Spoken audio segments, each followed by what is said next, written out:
That was an awkward laugh, but I'm also like half clogged. Half clogged. Yeah, I'm half clogged.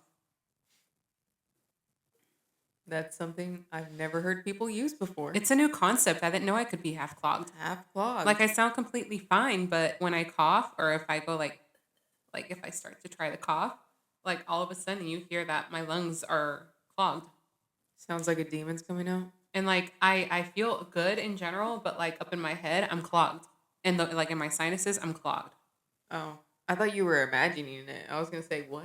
Girl, why would I be imagining that? I don't know. I'm just gonna imagine that I'm clogged now. Well, you'd be surprised what people imagine nowadays. I don't want to imagine that I'm clogged. That's crazy. Anyways, welcome back to Tiny Table Talk, where we are returning to speak about dreams, woo stories, woo stories, woo stories, stories about brujería. Okay, straight up brujería. Let's keep it real here. Straight up. It's brujería, y'all. Come on now. Yeah. Today we're going to talk about how witches can be crazy. That's exactly what my shirt says, but you can't see it. But pun intended. I didn't know her shirt said that. That's iconic moment right here. Period. Yeah. Oh my god. Okay. All right, Lily. I'm gonna ask you like if it's ever happened to you, but it's gonna be funny because like it's your dream. This girl. Okay. So, to the listeners, have you ever had something happen that didn't feel random, but you couldn't prove why? Like your life starts to shift, your decisions don't feel like your own, or you have a dream so real that you wake up still carrying it in your body. Yeah. Ooh, spooky. Oh my god, what was that? I don't know. It was just adding effect to it. I love that. Keep doing that. Tonight we're going to talk about two different stories from two different people. One lived it, and one, Lily, dreamed it. Dreamed it. Wait, who lived it? This was one of our stargazers that submitted the story about how there was the story of the brujeria. Girl, I thought you were talking about my dream, and I was like, wait, who lived that dream? Because y'all finna hear it. Ain't nobody trying to live that dream. I was gonna say, wait a minute. I'm done. Sorry, y'all. But when you really listen, they're not as different as they sound. Okay. I would love to hear the ties that these two things that we're going to talk about today tie together. Mm-hmm. All right, so we're going to start with the dream that was sent in by Lily. It was her dream. Let me pull it up really quick. And I'm going to let you read it. And then, just a disclaimer, we have replaced the names of the people in these dreams with code names just to keep everyone's privacy. So maybe if somebody's watching it that knows you, like maybe they're guessing if it's them, but hopefully they're not because that was a crazy ass dream. Right. Right. So, I'm going to let you read your dream. Oh my gosh. Sorry, y'all. This is not real. Why did you change it? I'm sorry. I'm done. All right, y'all. So let's jump into the dream. I had it like in the middle of the week. Very random. I didn't have dreams like for a week and a half, 2 weeks. So it was like very caught off guard for me when I had this dream. So it starts off that I was at work with my partner, James. Business was per usual, working investigations and working on trainings. Only our office was actually located at my grandma's house. And suddenly on the radio, I could hear Dan, an officer who is currently on patrol at work, come onto the radio and initiate a traffic stop that quickly turned into a foot pursuit. A few minutes passed by, and Dan was not checking in on the radio like we normally do when we're involved in a pursuit. I remember telling James, man, I wish I knew where he was so that we could go check by with him. A few moments later, Dan calls back out on the radio with a panicked, desperate, and for the first time I've heard scared voice, he says, they crashed out. One took off running on foot and the other shot at me. Fuck, they actually freaking shot at me. Like literally, word for word, that's what I heard over the radio. And so me and my partner both freeze, and moments later, Dan gets to my grandma's house and walks in panicked and starts telling us that he literally came running over here to the house because he tried to leave it alone and just let the two guys run away because they had started shooting at him, but they kept shooting and following Dan when he left. So I told Dan with a lot of anger and fight, I'm going back out there to look for them, and if I have to shoot them, I will. I exited the back door of my grandma's house, and suddenly I start hearing gunshots, and I hear bullets flying past me. I begin to get tunnel vision, and I never actually look around, only make it inside my unit that was parked out in the back. Um, as I'm sitting in the driver's seat, I attempt to turn the unit on when suddenly my passenger side door opens and I see two men standing there. I should say boys because they looked very young. One was moreno, kind of like Hispanic male, and the other one was white. The white one takes out his gun that I notice is silver with gold lettering on it. He points his gun exactly at me and unloads a whole magazine on me. I could feel my right arm on fire and I heard every single gunshot. At this point, I looked away and almost just accepted my fate. I played dead even though somehow I was still alive. As I have my body slumped over, I thought it was over when suddenly the morenito takes out his gun and brings a gallon of gasoline. He pours gasoline all over my body and shoots me three more times, and now I'm playing dead and watching as this fire begins to spread all over my head, and I could feel the heat. I close my eyes and I say, I'm going to die. But maybe this isn't such a bad thing. This is the card I was dealt, so it is what it is. Um, when I open my eyes again, the two boys are not in sight and the fire stopped. Sorry, guys, we're scrolling. That is long. It is a long But dream. Also, I typed this at like 3 in the morning because that's when I woke up from it. Suddenly, I'm dragged out by one of the boys and thrown in a room at my grandma's house, which had a bed. I lay in the bed, and suddenly, both boys walk in and begin to profusely beat the living shit out of me. I feel every kick and punch and that they spit on me. I'm left for dead once more, and I just lay there motionless, waiting to take my last breath. But it never comes.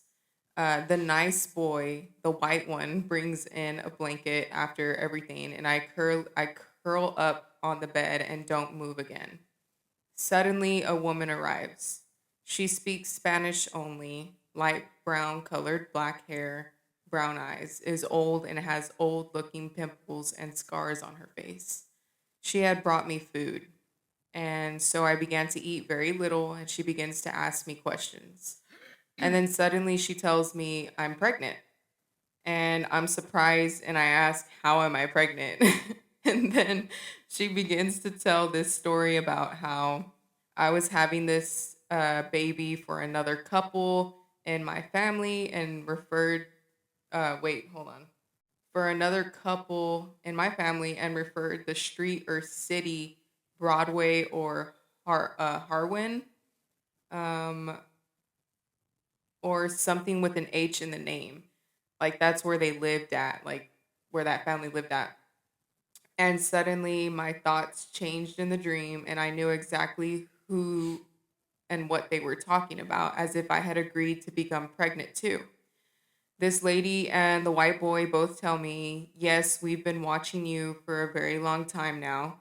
We know everything about you. That's why we planned this attack. And the woman says, you think this baby is for them? As she smacks her lips and she says, no, mija. this baby is mine. And I remember just looking at her walking out the room. And once again, I sat there.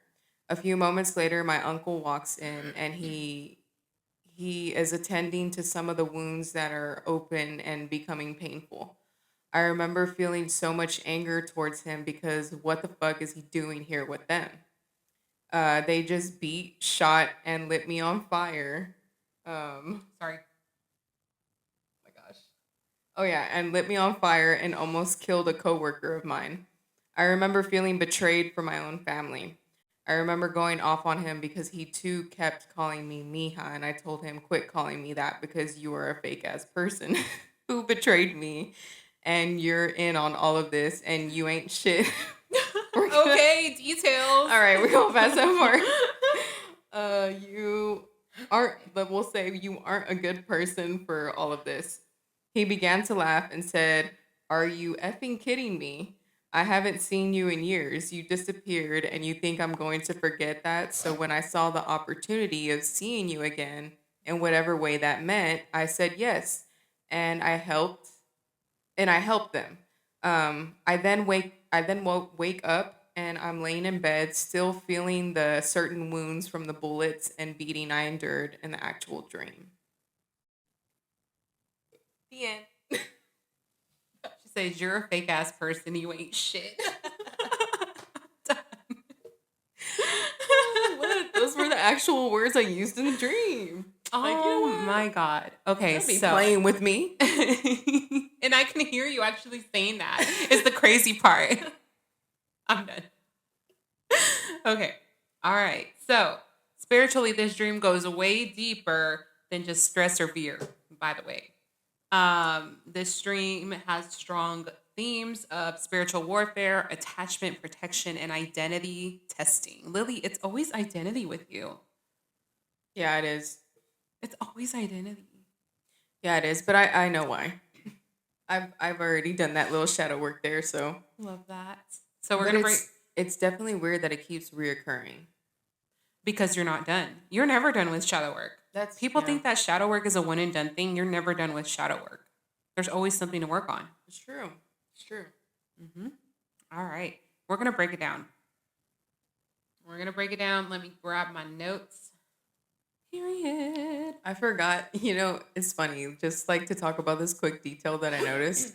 I noticed that in the beginning of the dream when I got shot, it was the white boy that shot me. And then later on in the dream, I refer to him as the nice boy. Yeah, I just noticed that too. And I'm like, maybe it's not about race. Maybe it's about like he represents the white light. And then I was like, but no, didn't he shoot her? That's what I'm saying. I was like, wait. Oh, but you know what? On a deeper level, though, it could signify that, the white light is as in like the divine source, God, was shooting you to kill something in you that needed to be killed in order for you to be reborn. What the hell?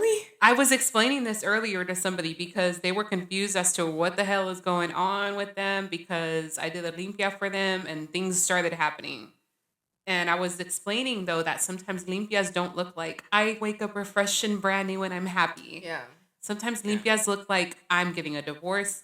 I am moving out. I lost my job because where you're at is not aligned with where you're supposed to be.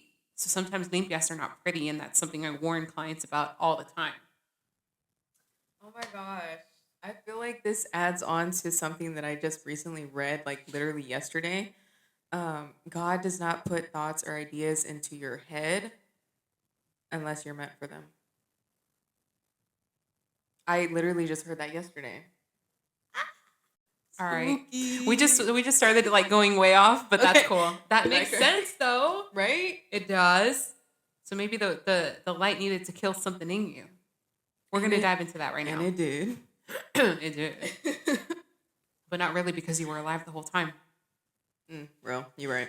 So, let's see. Where's my notes on this? The breakdown of the dream. So the attack is spiritual warfare, right?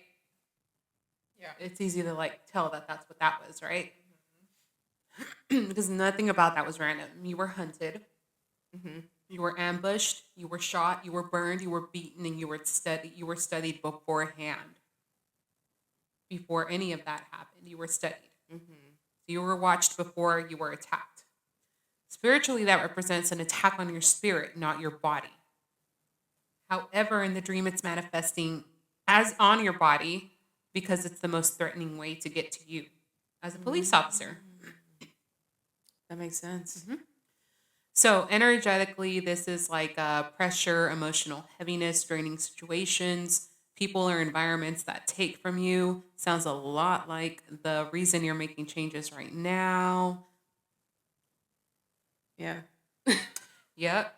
So, the key line here, though, is that whatever was spiritually attacking you has been watching you for a long time. That just gave me chills behind my back. Girl, you are strong. What are you talking about? Oh yeah, I You know, are but it's strong. You are like protected. it's just funny how everything ties together. It's so true though, because people think just because I say I'm covered in the blood of Jesus that there's nothing evil that's gonna surround me or touch me. Like, no, Yeah. no. If you're gonna say you're covered in the blood of Jesus, you better believe it and you better live by it. Mm-hmm. Mm-hmm. Mm-hmm. Clock it. Because if you're just saying it, and you turn It around, doesn't mean anything. it doesn't mean anything. Words don't mean nothing. And keep in mind the evil will know when you mean it Oh yeah, and when you don't mean it. because demonic entities, demonic presences, and negative energy is attracted to negative energy. Uh-huh. And the moment you're lying about being covered in the blood of Jesus is negative energy. Uh-huh. Yeah. So, Third. FYI. FYI. Fun facts. Fun facts. I feel like you know what? The hot cocoa is good for us. I feel like know. we're angry Buckies like we used to be with the coffee. Not the angry Buckies. I'm No. done. Okay. I'm done. All right. So, this, in other terms, being watched for a long time symbolizes things like patterns repeating in your life, Mm. weak points being tested over and over, and cycles that haven't fully broken yet. Hence why it's always about identity.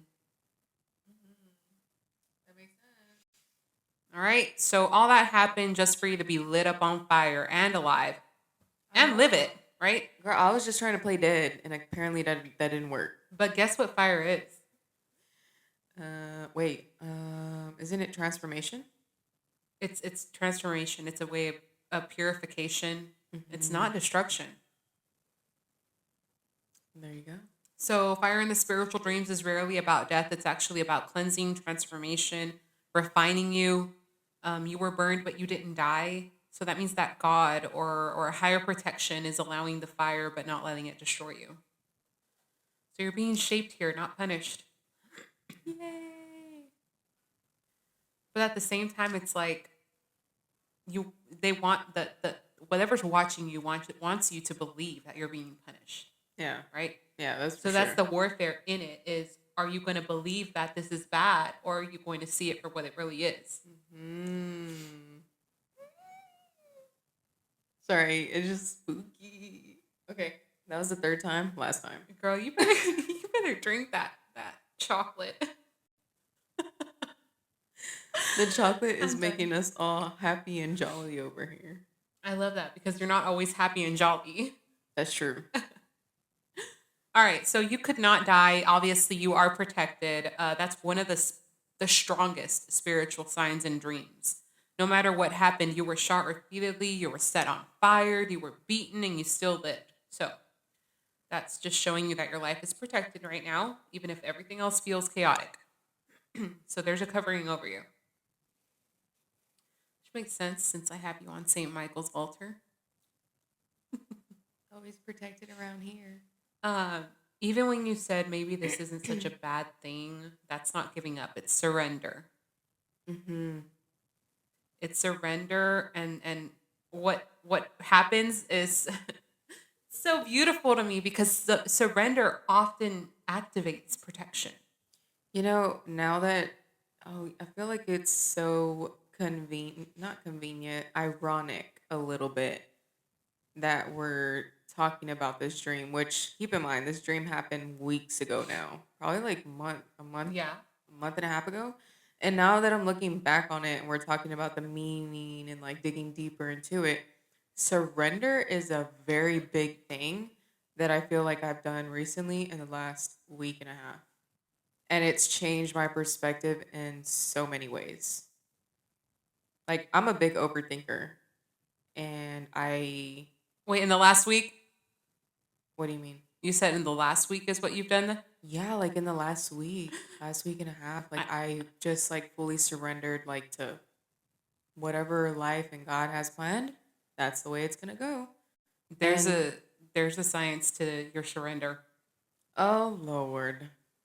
There is a science to Y'all, this stuff just keeps getting crazier and crazier. No, it's not that crazy. It's actual science. Really? Gordo's about to get the free endorsement from me. So basically, on the medication, yeah. So on that, there is a side effect. I think it's called anhedonia. I'm dead right now. I'm done too because I did not know. Okay, because I have the same themes in my life, and I'm like listening to you, and I'm like, oh, she just started this medicine. It's called anhedonia, and it makes you like nonchalant to everything. And it's kind of like it is what it is.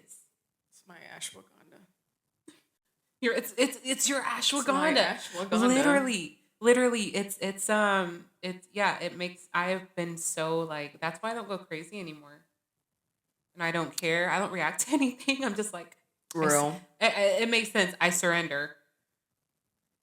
Okay, never mind, y'all. I thought No, it no, was no. But there is a science behind your surrender. You know what I'm saying? Like it makes sense spiritually and physically. It's like the medication is helping you anchor your spirituality. real. Crazy stuff. Love that. Yeah, I love it too. I've never been happier. All right. Moving on. I'm not, I'm sorry, I want to laugh so hard, but Laugh. What? she said I've never been happier. That just reminded me of the scene from Euphoria. I haven't watched it. It's from when Cassie crashes out. She's like, I'm in love with Nate Jacobs and he's in love with me. And blah, blah, blah. Oh I've my never God. been happier. Yeah. I did see that. Okay, now backtrack. Back to it. Back to it. Back to it. Okay, so we're talking now about the pregnancy. The pregnancy comes after the transformation. Okay? So this is a symbolism of spiritual implant, spiritual assignment. Assignment? Yeah. Damn. It's Another deep assignment. it's deep AF. You were told that you're pregnant, that it was planned, but not for who you thought. Right? It's not your baby, it's someone else's. Right. So spiritually, pregnancy equals something being planted in your spirit. That could be a calling, a burden, a lesson, a responsibility, or even emotional weight from someone else. Interesting. Very, very interesting. But then the woman says, "This baby is mine." So there's something. This is important because that represents that there's something in your life trying to take ownership over you or over what's growing inside you.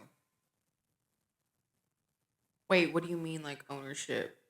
Like Like ownership of it could mean that someone or something is trying to control your emotions, decisions, direction, and or identity.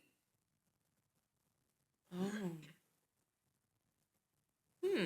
So that's where you got to stop and kind of ask yourself, like, what in your life feels like it belongs to you, but low key doesn't. Hmm.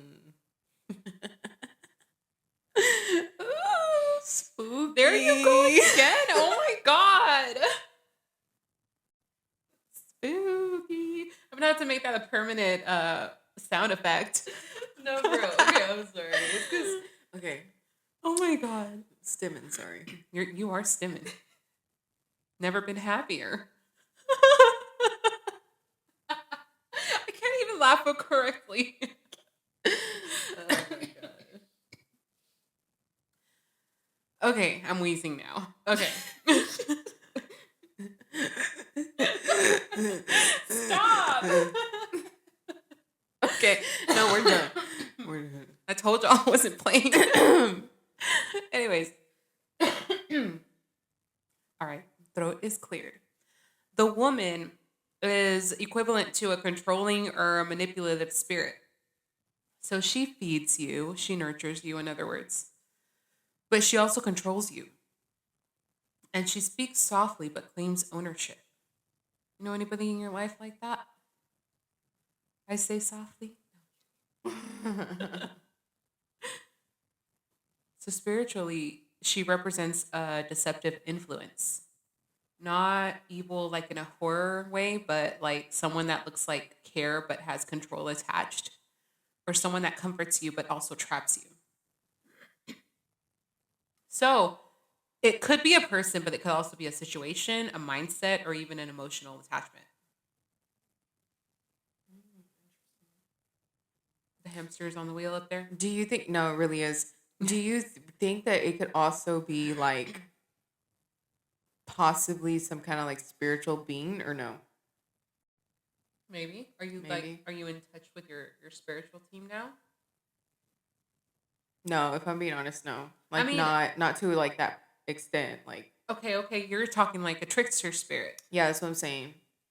Like a trickster spirit that kind of like manipulates like maybe sometimes the what you see or what you hear or make you interpret it differently or Turns whatever. you into an overthinker. Yeah, that's what I'm saying. Like you think it could be something like that too? It definitely could, but that also falls in line with emotional attachment or a mindset.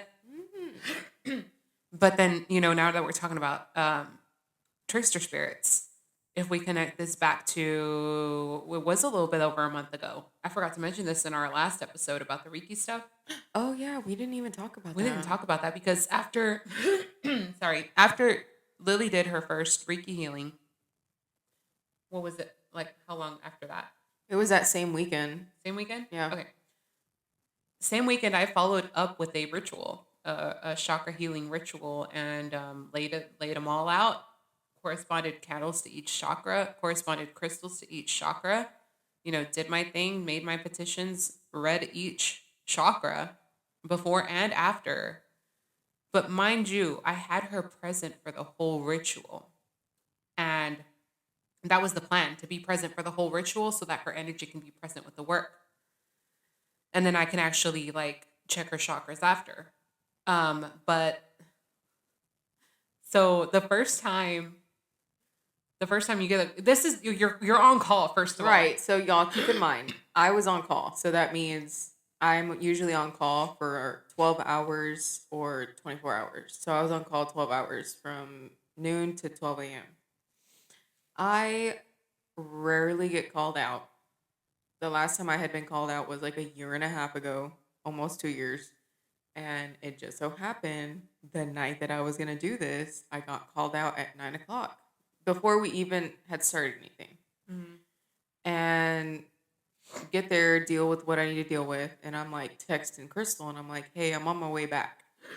So we get here, I'm settling it in, she's getting stuff ready.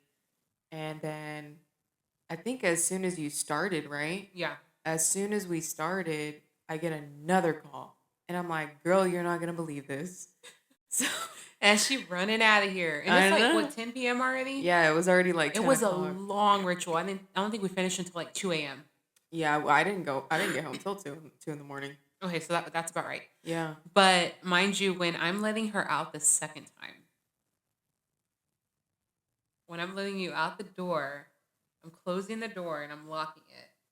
And behind me, I just feel a change in the energy. And I can't see it. I never can see things, which I'm grateful for because I don't want to see things in person like that. I've seen it once in my life and it freaked me out. But, not in a bad way. It was in a bad spirit. I could feel it though. And I can visualize things. So I visualized what was standing behind me. And it very much felt like, you remember that one Halloween costume you wore, the clown? Oh hell no! Don't bring up that It clown. felt exactly like that. Ew. The big old smile, and I'm like, "Oh, you want to play games?" Oh, chill Yeah, I out. was like, "Oh, you want to play games?" I'm like, "Get the fuck out." I started vanishing, girl. I mean, I okay, cleaned before you came but also back. like keep in mind, let me like add on to this. So while she's experiencing that, I go to this call, right? And it was like a fire alarm or whatever. And I'm standing there watching the firefighters like clear the little room that supposedly made the detector go off. And I'm like standing in a doorway and there's like a huge hallway behind me, right? And out of the corner of my eye, I'm like standing there and I'm like this. I'm looking at them do their job or whatever. And literally out of the corner of my eye, I see like a short, not too short, but probably like maybe like 2, 3 inches shorter than me. Like dark, shadowy figure standing out of the corner of my eye. And I'm like, what the hell? So then I like acknowledge that it's there and I'm like, okay, I'm gonna turn around when I feel ready. And I remember like when I started to move my eyes towards it, like it was still standing there, and then I think it like realized that I was gonna like look at it directly, and it just like vanished. By the time I looked at it, it was already gone. Trickster spirits are real, and they'll show up when they don't want you to do what it is you need to do. Spooky. God, Lily. Anyways, yeah, I don't know if that falls in line with when this stream happened because it wasn't that long ago. Yeah, it was just a little bit after that. Okay, so the spirit was after the dream. No, no, no. This The dream dream was was after the spirit. after Okay, the Reiki healing and all that. so but I did. Oh yeah, you're right. I did do another limpia on you recently. I was like, I need to do another one. Yes. Yeah, Yeah. that one was fun. That one was crazy, y'all. That I was one, down bad. yeah, and what was it that I did the limpia? First of all, limpia was a mess. It did the work, and then I did a blessing candle, and that did the work too. Hmm. So good for Lily. Blessings coming your way. Um, but yeah, trickster spirits will do what they can. They're meant for exactly what they're called, tricks to trick you out of moving in your aligned path.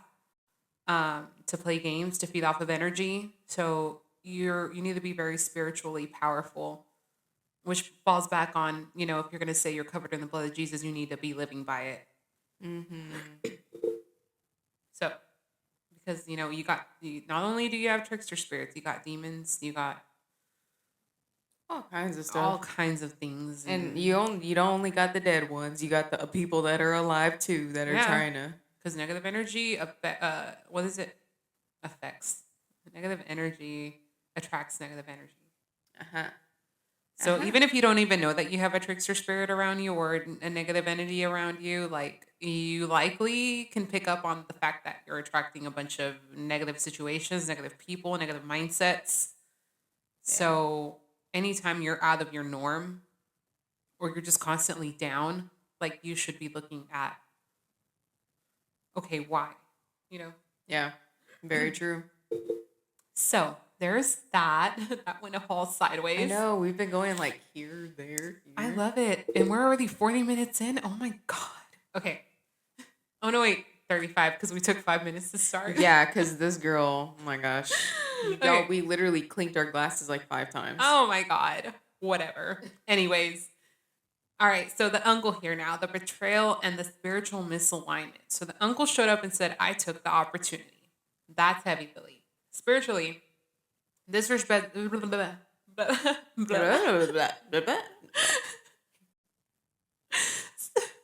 Spiritually, this represents betrayal from familiar energy or people not showing up how they should.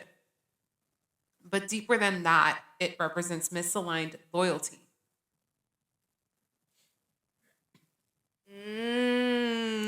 If you say spooky, oh my God. I wasn't gonna say spooky. So this is meaning that people who should protect you are not, or situations where you expected support but didn't get it. Interesting. Ironic. The Astonishing. the audacity. Astonishing. I'm mind blown and baffled over here. All right, so the boys here are immature and lower energies, right? They were young, violent, unstable. Spiritually, they represent the lower level energies or immature forces trying to overpower you. So this could translate to drama, emotional chaos, people acting out of ego, anger, or insecurity. Mm. And notice that they needed numbers and planning to take you down. Oh my gosh, I am putting so much together in my head right now. Okay. Um, this means that nothing attacking you is stronger than you. It's just persistent. All right, here we go. Here we go. So grandma's house. Grandma's house is spiritual foundation and ancestral energy. This is powerful. Your workplace turned into your grandma's house. So spiritually, this means that everything is happening within your foundation, your roots, your upbringing, and your core self. This is where you're supposed to be safe, but it got invaded. Yeah. This just means that your peace has been disrupted at a deep level, which makes a lot of sense considering your latest limpia. Yeah, I was gonna say like that's what I'm putting all together in my head right now. Damn. Wait, are you also talking about the reading that came before the limpia? Yes. Yeah. Spooky. I'm gonna make a compilation of how many times you said spooky in this freaking episode. I'm done. Oh my god, there's gonna be a lot of highlights in this one. Okay. No, bro. I like it. Okay. So that was the end of your dream. Yeah, okay. Now I want to dive into real quick grandma's house. Okay? Because you and I tend to be taken back to grandma's house a lot in dreams. Yeah, or our childhood home. This is where it gets really deep. It's not just your dream pattern, right? I dream about the same house too. So, before we go spiritual, let's be real. That house represents childhood, it represents emotional foundation and family dynamics. Okay? The house isn't just a place, it's where everything started. And that would mean our childhood home too, right? Mm-hmm. So if both of us keep going back there, that's not random either. Right. This is a shared environment, a shared emotional imprint, and a shared unresolved theme. Mm. Mm. Oh. Ooh! Spooky.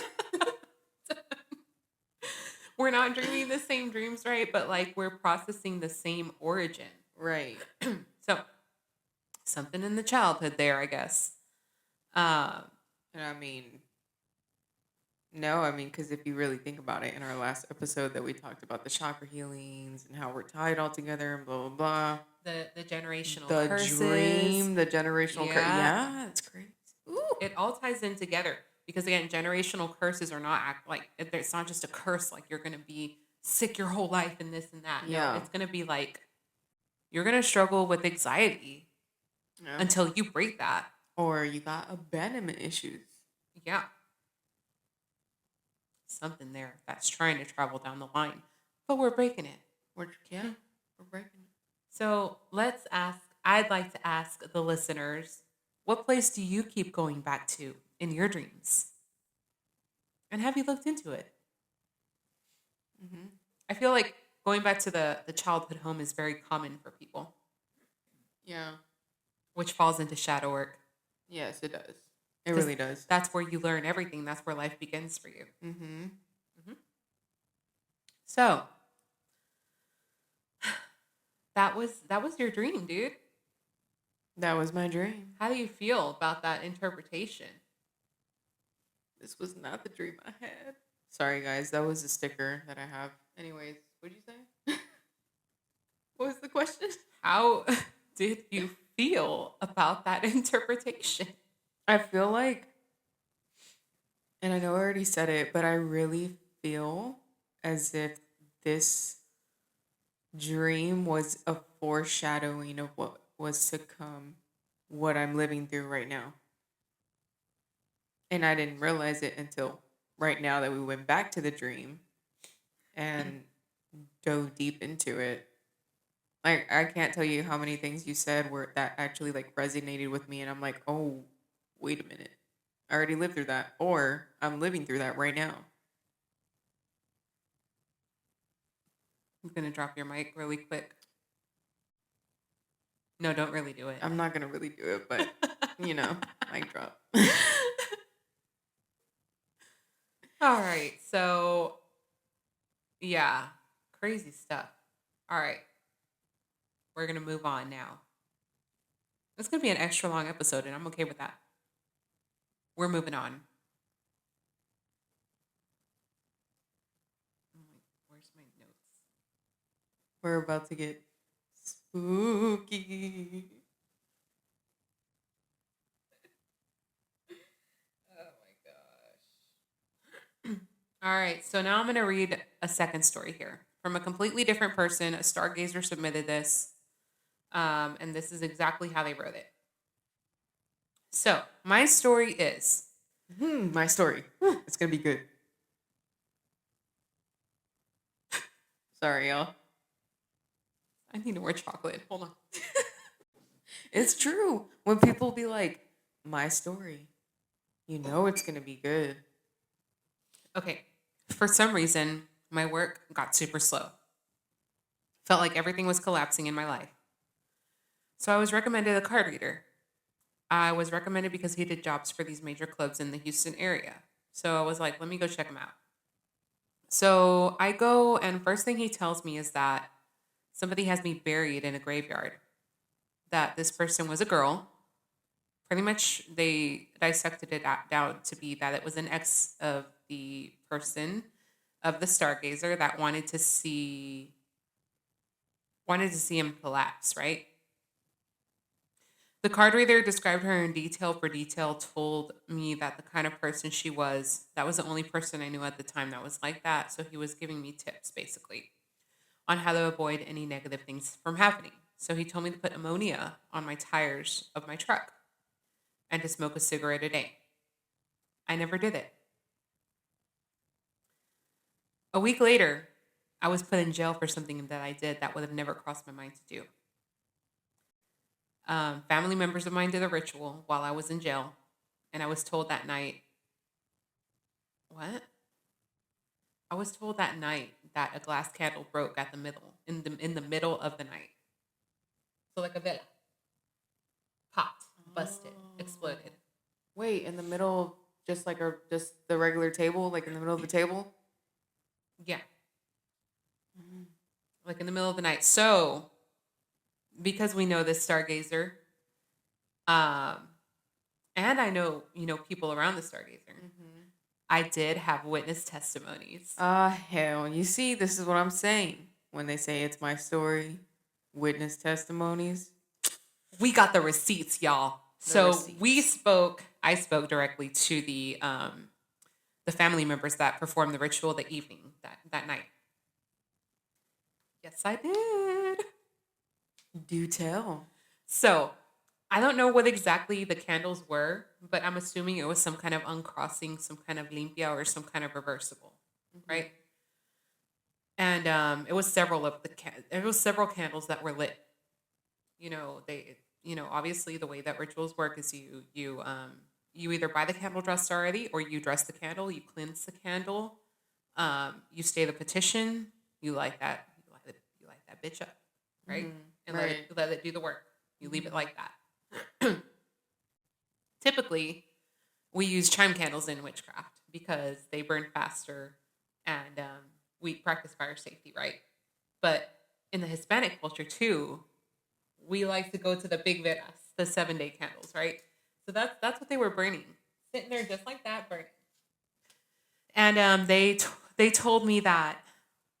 So I guess once, they set it up and let it start doing its thing, everybody went to sleep. Mhm. I think that, one family member was in one bedroom, another family member opted to sleep on the sofa, the other family member went to the other bedroom, and then I think two of them shared a bed and all this stuff. So the person who conducted the ritual didn't really experience anything. Like they slept deeply. So I'm assuming as a spiritual practitioner, that's the work doing its work because it takes toll and an energy off the practitioner themselves, right? Yeah. So that sounds right. Then the two that were sharing a room um, said that they started hearing scratching on their window. Spooky. I was like, ooh. But was it like it was scratching like on the glass, or like was there a screen on the glass? I don't know, it's scratching. Just I'm scratching? assuming because like the windows like have screens, Yeah. so I'm assuming it was kind of like a scratching fabric like that. Unless they Mm-mm. were no, because I say if they were scratching at the window, you would hear more like a tap. Yeah, I was gonna say, like, was it a tap or was it like a No, it was like that's what they said. Anyways, Lord Jesus, I would have so freaking they wake ran. up, they wake up and they're up, okay, Hell yeah, I'd be up too. and they're kind of just like laying there when all of a sudden, they said they heard a freaking loud pop and glass break. And so what happens? They jump out of their bed and they run to, I guess, the living area or the kitchen, wherever the candle was burning. Oh, it had to be in the kitchen because the person sleeping on the sofa saw it. The person sleeping on the sofa saw the candle explode. So it was like kind of like they run into the living room and the person sleeping on the sofa was like, "You're not gonna believe this shit." Dude, I feel like I'd be paralyzed in that moment. I don't know. Like that's freaking. I mean, I've had like I do work and I'm not scared of it anymore. But like I would say at the beginning when I first started experiencing stuff like that, it's like, oh yeah. Hell no. Mm-mm. So I guess at that point, the practitioner woke up now, came out to look at what happened. I don't know what candle it was that popped.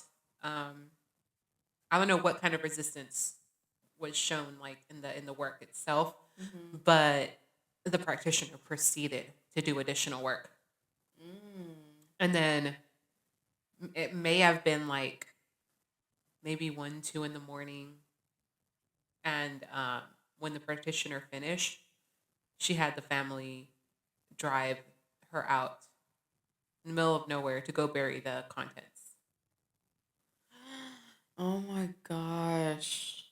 So then that happened. The next morning, they go to pick up the stargazer, Uh-huh. and stargazer's coming out of jail with no bond, nothing, like no issues.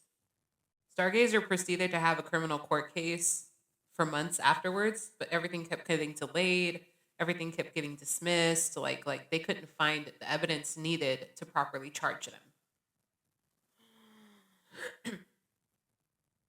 Oh my gosh. Yes, so that's what the witnesses said. So basically, the ex of the Stargazer Yeah, was the one doing all this. yeah. Wait, and you said you wanted that she wanted to see him collapse like dead or what? I don't know what the collapse meant, but what I do know is that when a reversible is done, it's the same energy that you sent being sent back to you. And I do Oh, happen to know. I was gonna say, wait. I did my research. I I did was my gonna say, research. wait, did anything happen to that There, yeah, person? yeah. I do happen to know that person did suffer a loss. Hmm. Wow. You know what? That's why you don't be playing with this stuff, people. Oh my It's gosh. so crazy. Spooky. It's crazy, and it's sad. It's sad because the way that energy is reversed. or the way that energy is sent in the first place and then reversed and then you see it manifest. Yeah. Either way, it's going to manifest. It's either the way you sent it or the way it's going to come back to you. Yeah. But see, that's why you don't play with things like that. Like, I feel like a lot of people that start things and they have bad intentions with it, they think they're like invincible and like nothing's gonna come back and bite them in the ass, but there they are. And the thing is that, you know, people do this also without even realize they're doing it, right? Oh You yeah. get mad and it's not like you go bury someone. I mean, in this case, the person did get buried. But it's not like you maybe people don't opt to do things like that, right? But they get angry, right? Yeah. It's like saying, "Well, I hope you fucking die," you know? Right. And that's already negative energy sent out somewhere else. Everything is energy. And so if you tell somebody that, somebody chooses to turn around and say, you karma's a bitch 3 times, 7 times, 10 times. 10 times. I've That's done that crazy. before. I used to do that so freaking willingly too. I used to like when people would do me wrong, and I've seen it happen a lot of times, and I'm just like, wowzers. I would be like, it's fine. Karma's a bitch. And it would happen exactly that way. Yeah, I think that's the best way to handle it too. Like not necessarily taking action, but just being like, you know what, karma's real and she out here and she works fast. But hey, karma is a reversible spell. And there you go. Yep. Dude, that is a crazy story. Yeah. And hold on. I have notes too. So I have notes for you, Stargazer. Hold on. First of all, Stargazer, you should have put the damn aluminum or whatever it was The on your ammonia. tires. Oh my god, any spiritual practitioner knows that when they tell you to use ammonia, it's because it's heavy. Like it is something you really, really need to take care of. So next time do the ammonia. Matter of fact, include ammonia in your maintenance cleansings, you know? Mop your floors with it, put it on your truck wheels every month. I don't know, whatever you want to do. So let's dissect this story real quick, though, because what stands out immediately is that number one, the work got unnaturally slow. Life started to feel like it was just folding in on itself.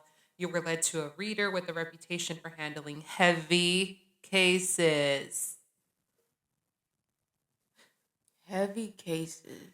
He immediately said that you were buried in a graveyard, and very soon after your life took a sharp turn, you landed in jail for something completely out of character for you. And while you were locked up, your family was doing work. A glass candle broke in the middle of the night. That's not a light story, dude. Not a light story. That's the kind of sequence a curandera will listen to very carefully because the pattern is louder than any one detail, right? So, in brujeria language, being buried in a graveyard doesn't always mean literal bones and dirt, right? It sometimes means that your name, your roads, your energy, your luck, your movement, your work, or your spirit was treated like the dead. Get it? And what happens when someone is spiritually buried, right? So roads close, money slows, people stop calling, confusion increases, judgment gets clouded, the person starts acting not like themselves, life feels heavy, stuck, and cursed from the inside out. Mm-hmm.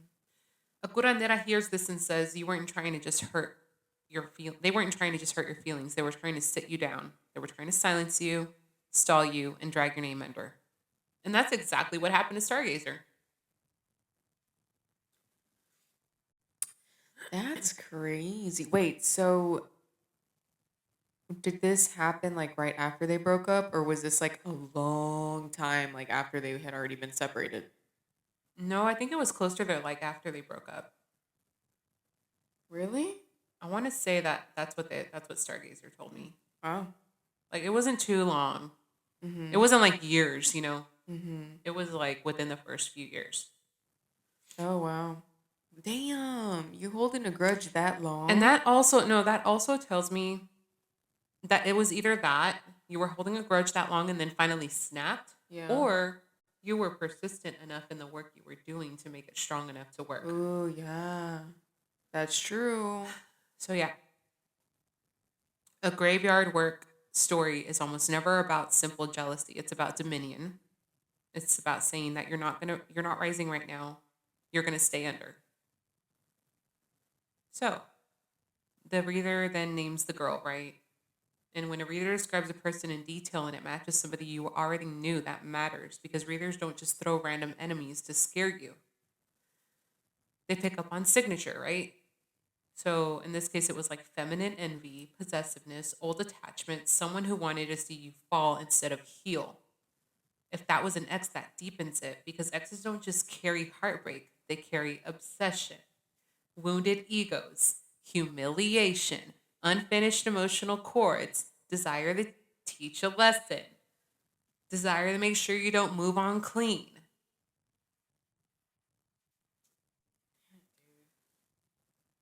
Yeah, this is why I'll be getting called toxic. This this comes from this comes from someone who feels like if I can't have peace with you, you won't have peace without me. Sounds a lot like that Amarre story. Yeah, I was just gonna say the one that we talked about, like in the Yeah. first few episodes. Yeah. Like if you're not gonna be with me, then you're not for anybody. Yep. So this is like different from like just random evil eye, right? This is super deep. It's personal. Damn, that's crazy. So let's talk about the remedies now because those are not random either. Ammonia on the tires, that is road work. Your roads were closed. He was trying to open your roads, dude. Your tires are your movement, your roads, your direction, your ability to leave, arrive, travel, work, earn, escape, and keep your momentum. Ammonia is old reversal language. This goes way back in curanderismo. It's to break your crossed conditions. It's to cut foul trails. It's to reverse what was laid out in your path. To stop carrying bad work forward with you. It's a cleanse, dude. I need you And to you start paying didn't do attention. it. Pay attention. And you didn't Do do it. it. And that's when he knew he fucked up. I'm sorry, I had to. I didn't Sorry, think of it. Stargazer. I mean, I'm glad that like things worked out for you, but yeah, you did Yeah, fuck up. that's yeah. It would be different. I wouldn't be making jokes if it turned out like actually really bad for you. Yeah, no, I mean, no. So let's see. Basically, ammonia says what was sent to block my movement, let it be broken on the road. That's real. Yeah.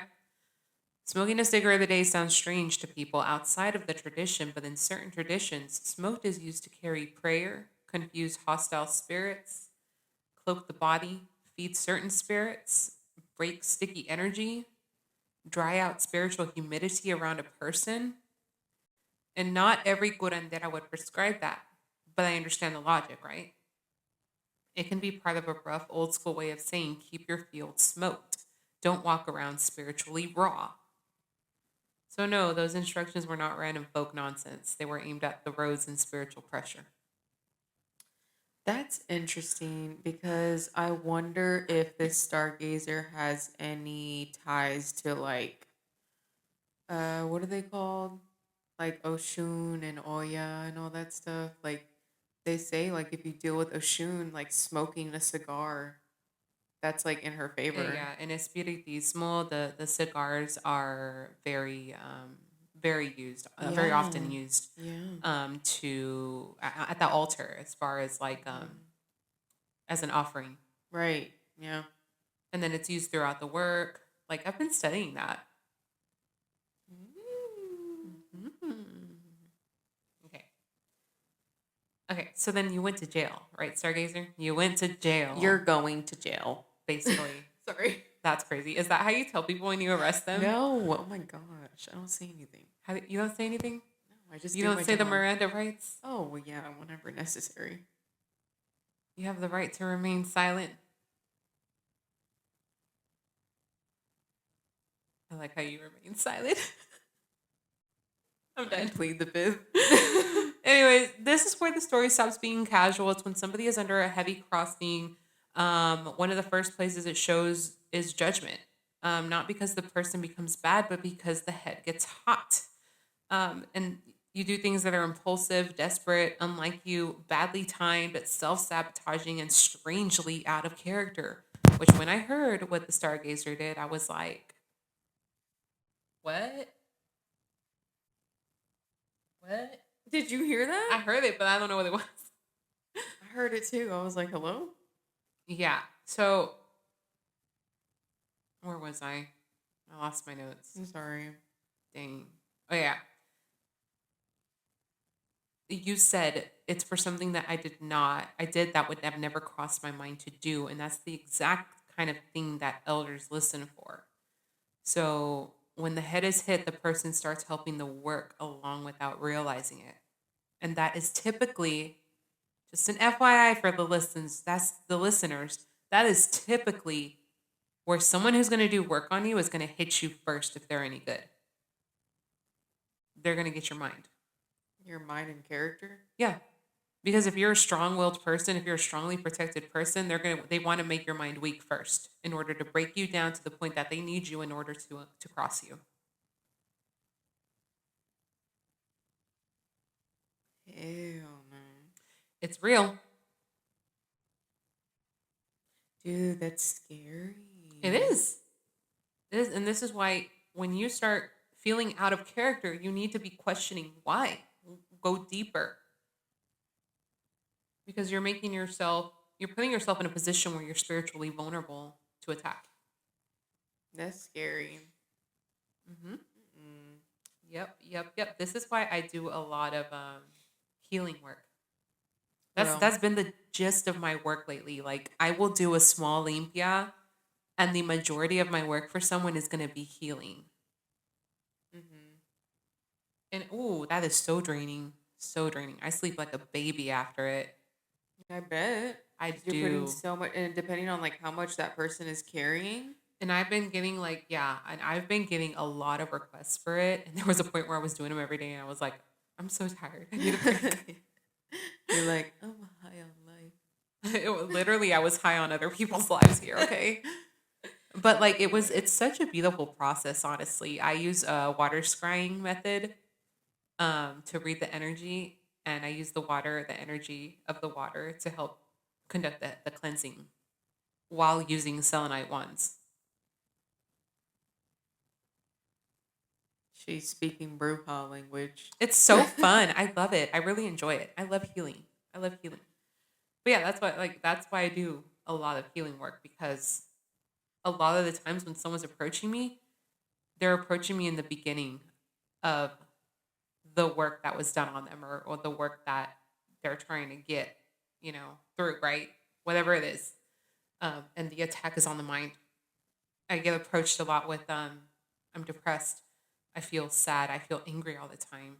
Or maybe people don't even talk about it because, it's not something you want to talk about. They want to hide it. They want to suppress it. And I have to dig.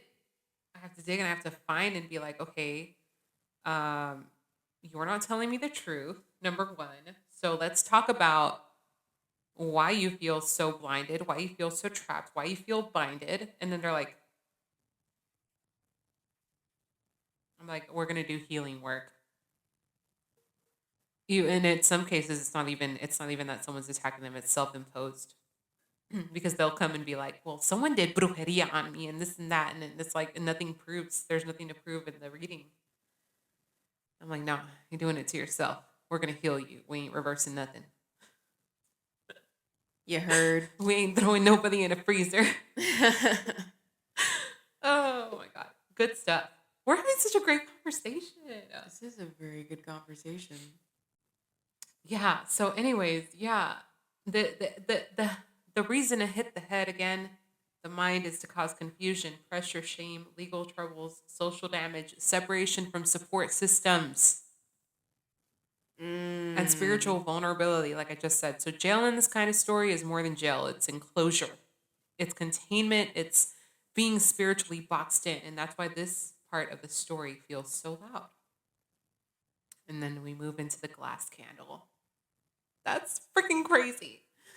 Um, this is a sign, right? So the glass candle breaking in the middle of the active work is not something I would brush off, obviously. It means that what was against you was not light. That candle took the blow. A load was broken. Sometimes the glass breaks because the pressure in the work was too heavy and something snapped open. That can be good, right? So when something like that happens, of course it's freaking crazy, but also it's not something to be scared of because that candle is basically tearing that energy apart. Yeah. Fire is amazing. I love working with fire too. Transformational, duh. So something was intercepted here, especially if your own family is praying or working for you while you were in jail. That glass can act as a witness. So it's not symbolic only, it's something moved. The fight was real. A broken vigil often says that this was not just prayer into empty air, there was opposition. Happening in the middle of the night makes it even heavier. That is crossing our language. Threshold hour in the middle of the night, Yeah. moving into a new day, not because of superstition only, right? But because spiritually, it is a hinge point. So this candle literally told on the work. That's how candle work works. It tells on the work. Because So interesting. not only do you judge it by things like popping, you judge it by the sounds it makes, by the way the flame burns, by the way the Oh wax yeah, melts. yeah, It's yeah. pretty awesome. I'm being a nerd right now. Yeah, we can tell. Oh my god, but yeah, what the story sounds like underneath. Okay, so you had a road closing, obviously. It was to block your movement, your work, your opportunities, your momentum. There was domination by burying you to sit you down and make your life feel dead or stagnant. There was confusion work done on you that resulted in ruin and public fall. And there was an attachment through an old emotional cord, right? This came from an ex. So this is not, again, giving simple envy, anger. It gives, I want to see you fall and I want to know that it's happening. Yeah, and I mean, what other way to make it more known, I guess, to people than to have you arrested? That's crazy. Shoot, that's public record. That's what I'm saying. Like, it's crazy. So there is another side of the reading, though. You went to jail, the candle broke, and yet the story does not end there, right? That matters. Because if the work had full dominion, you wouldn't usually get interruption that clean. The break in the glass suggests that something answered back. So your family stepping in matters. The prayer done through your own bloodline matters. The people in the family working for you matters. Sometimes the person under attack is too deep in it to fight clearly. So there's nothing more beautiful than the family themselves having to help lift the coffin lid, right? Spiritually speaking. That's what this sounds like to me. So nothing that, not that nothing touched you, but that it did not get to finish what it started. Yeah. Yeah. Yeah. So this story does sound like, crossing burial type work was either done, attempted, or feeding off an already open condition around you. Um, and the jail incident sounds like the kind of chaos that happens when head and roads are stuck. And the broken candle sounds like an active resistance and a spiritual rupture in the mess. So I wouldn't read this as just coincidence. I would read it as somebody wanted your road shut, your name low, your thinking clouded, and your life been out of shape. The work was not stronger than your bloodline covering, though. Because if it were, there would be no break in the pressure, no witnesses, no story told from the other side. Ooh. Spooky. So, not every collapse is brujería, but when your road's close, your judgment shifts and your life starts folding in, and the candle breaks while your family is praying, the curandera pays attention. Yeah. So, I'm about to bring this all together here, okay? A dream where you couldn't die, a house where we both return to, right?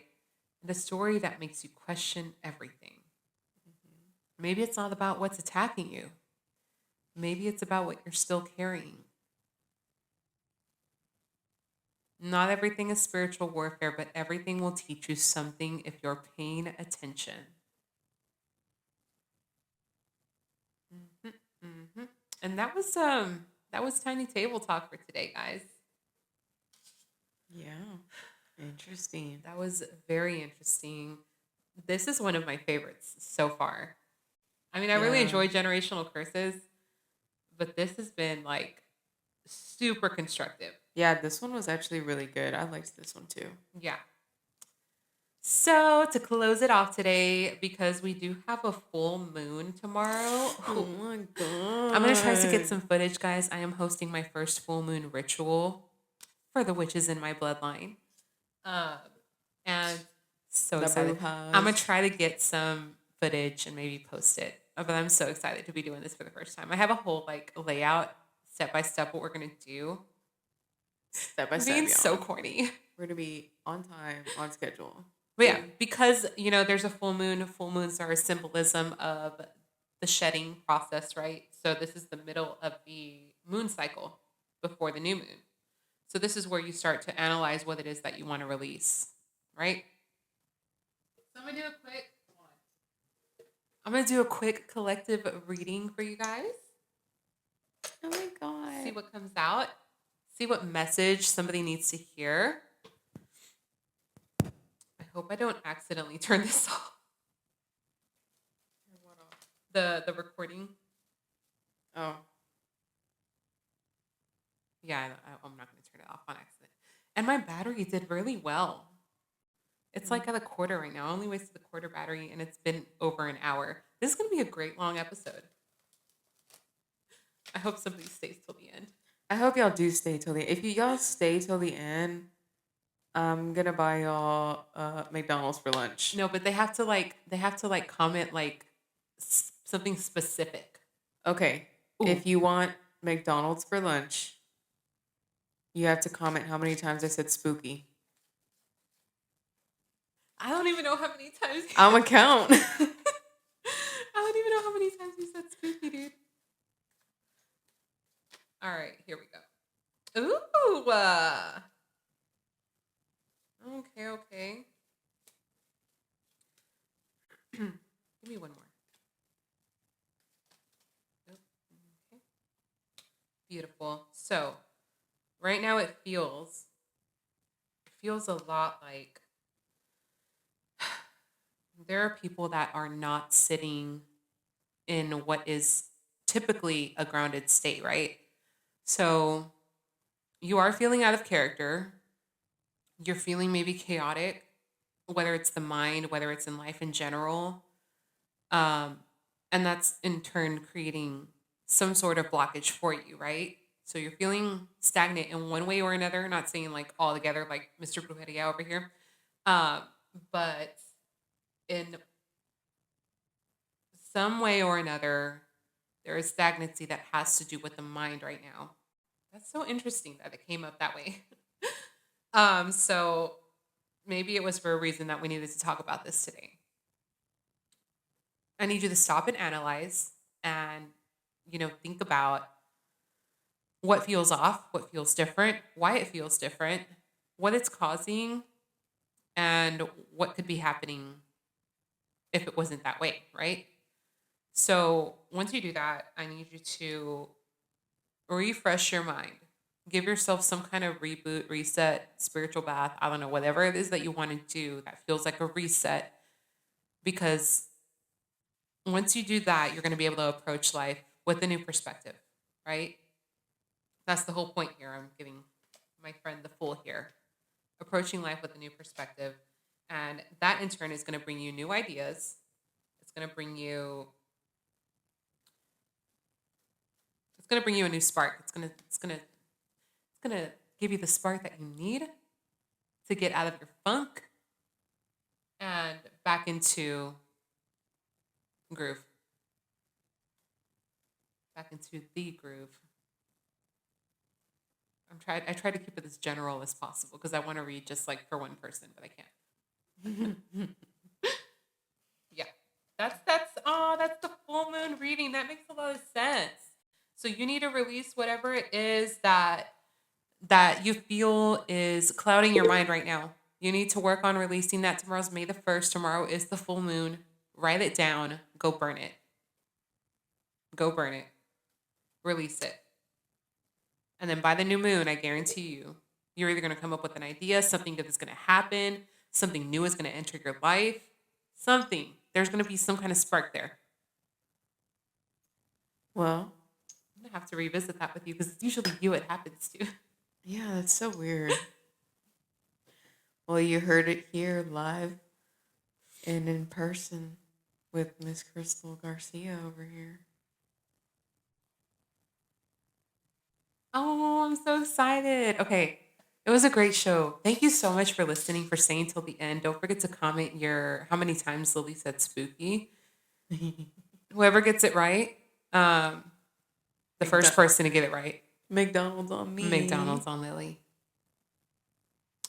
Thank you for watching Tiny Table Talk. I don't have an agenda for next week, but it's going to be interesting, of course. We'll be bringing, for sure, back paranormal encounters. Period. Down for that. So be ready for that part. I don't know about the dream one yet. I don't know yet, but if you have any dreams you want to bring to the table, go ahead and submit it. Let us know. Or a paranormal encounter, because we will be covering that next episode. Yeah. So if you got touched by a ghost one time, let us know. And okay, never mind. I'm done. All right, everybody have a great night, great rest of your week, and we will see you at the table next time. Bye. Spooky. Oh my god. That one didn't count. Bye. Bye.